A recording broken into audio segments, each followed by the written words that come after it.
ऐसी सच्ची घटना बताने जा रहा हूं कि जो उत्तराखंड के गढ़वाल रीजन से रिलेटेड है। गढ़वाल रीजन में एक गांव है जिस गांव का नाम मैं आपको रिवील नहीं कर सकता, बता नहीं सकता। इस गांव में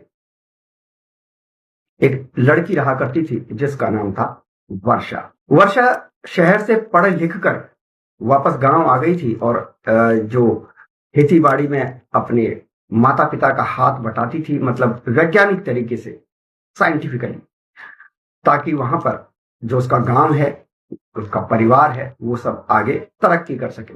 वर्षा की जो सहेली थी, एक सहेली थी जो कि राजस्थान में रहती थी। राजस्थान के जोधपुर जिले से वो संबंध रखती थी। उससे इसकी दोस्ती हो गई थी। जोधपुर में ही दोनों पढ़े लिखे थे और उसके बाद वर्षा वापस अपने गांव आ गई थी। तो उसने एक दिन इसकी जो फ्रेंड है, जो जोधपुर में रहती थी, जिसका नाम था अनुराधा, अनुराधा से कहा कि वो इसके गांव आए, क्योंकि इसके गांव में एक बहुत बड़ा मेला हर वर्ष जून के महीने में लगता है और ये मेला बहुत ही भव्य होता है। अनुराधा ने जब ये सुना कि ये जो मेला है बहुत ही भव्य होता है और बहुत ही अच्छा लगता है और घूमने फिरने का शौक अनुराधा को था ही, तो उसने तुरंत हामी भर दी और बोली, वर्षा, मैं तेरे गांव जरूर आऊंगी। अब ये जो अनुराधा थी वर्षा के गांव के लिए निकल पड़ी।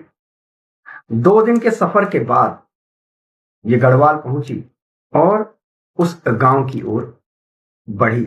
गांव के पास ही पहाड़ी इलाका था, तो वहां पर एक जो मिनी बस टाइप की चलती हैं उसमें से ये उतरी और उतरने के बाद इसने गांव के लिए रास्ता पूछा। ड्राइवर ने, जो मिनी बस का ड्राइवर था, उसने बता दिया कि आप इस पहाड़ी से धीरे धीरे नीचे उतर जाएं और इसके बाद ये पूरा नीचे गांव ही है।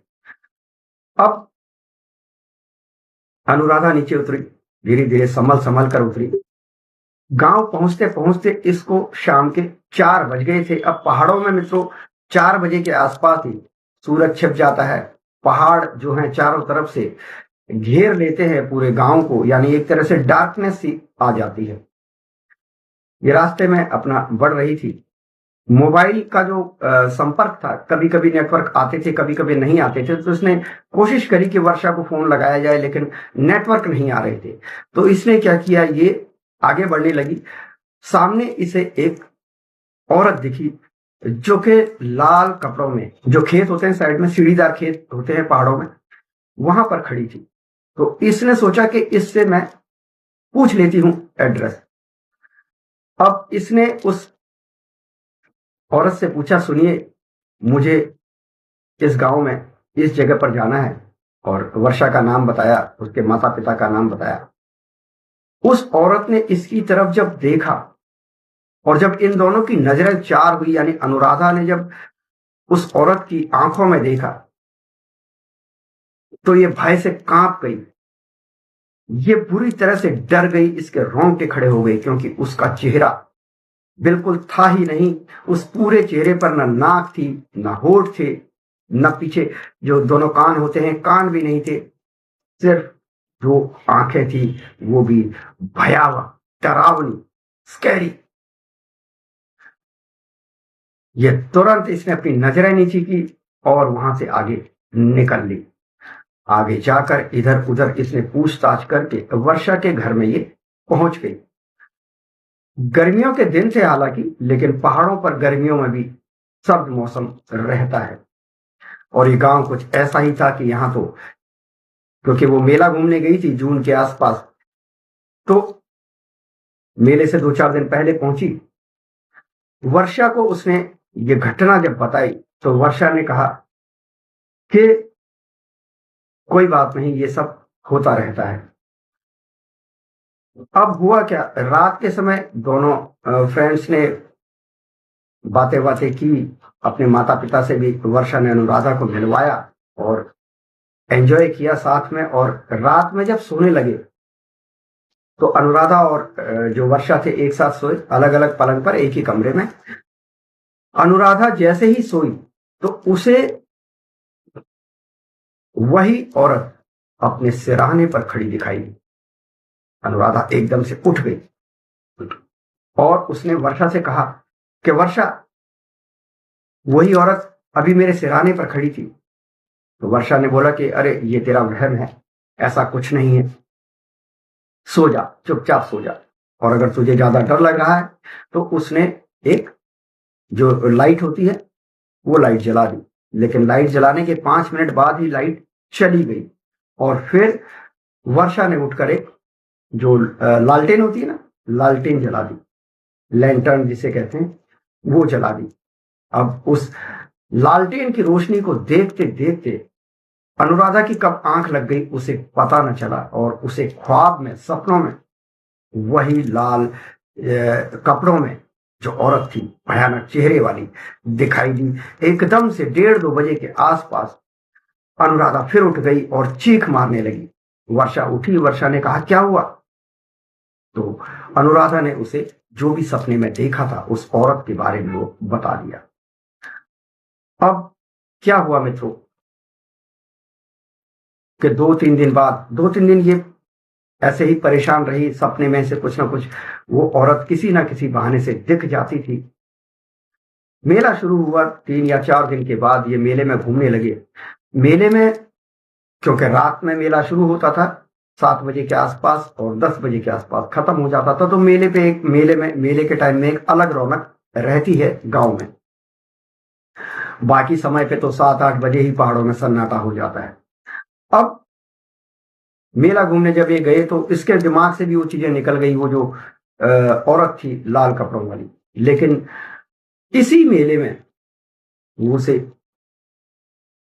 जब ये वॉशरूम जाने के लिए, वॉशरूम बने हुए थे अलग से, वहां पर वॉशरूम जाने के लिए गई, वर्षा को बोला कि वर्षा मैं अभी होकर आती हूँ वॉशरूम। तो जब ये गई, क्योंकि वहां तो टेंट वेंट लगे रहते हैं, तो टेंट में जैसे ही घुसी तो अंदर इसने देखा कि वहां पर वही लाल कपड़ों वाली औरत बैठी हुई है। ये तुरंत वहां से बाहर निकली। बाहर वर्षा खड़ी इसका इंतजार कर रही थी और उसने वर्षा से बोला कि वर्षा, अंदर वही औरत है। अब वर्षा इसके साथ जब अंदर गई तो देखा वहां कोई भी नहीं था।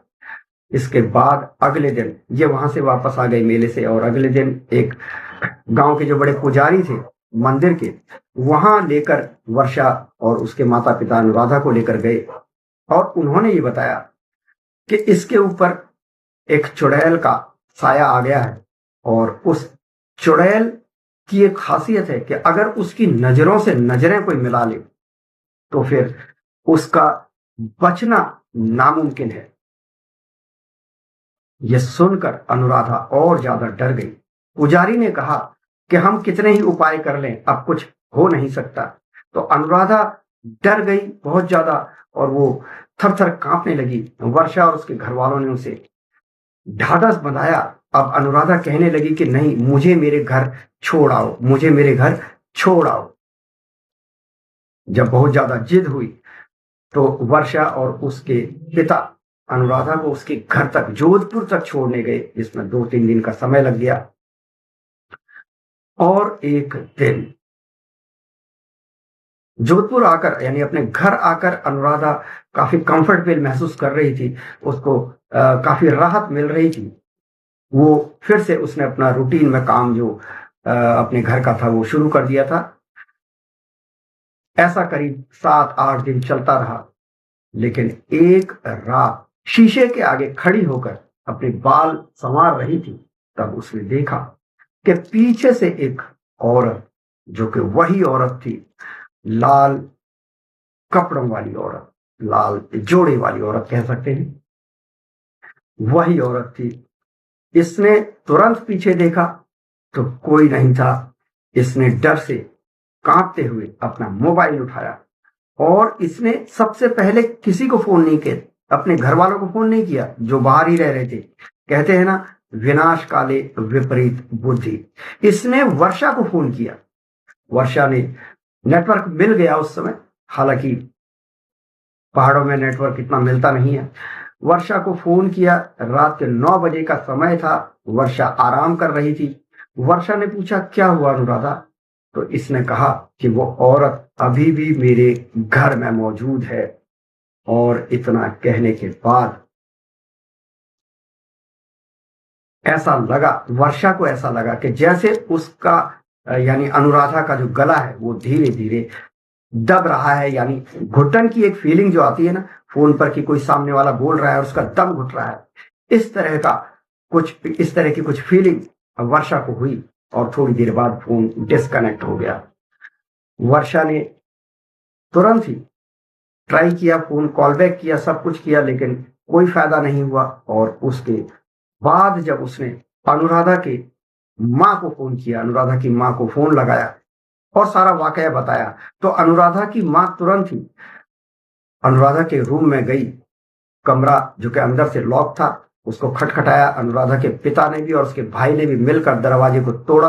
अंदर देखा कि अनुराधा फर्श पर गिरी हुई थी और उन्होंने आनन फानन में उसे उठाया, हॉस्पिटल लेकर गए, लेकिन डॉक्टर्स ने बताया कि वो अब इस दुनिया में नहीं रही।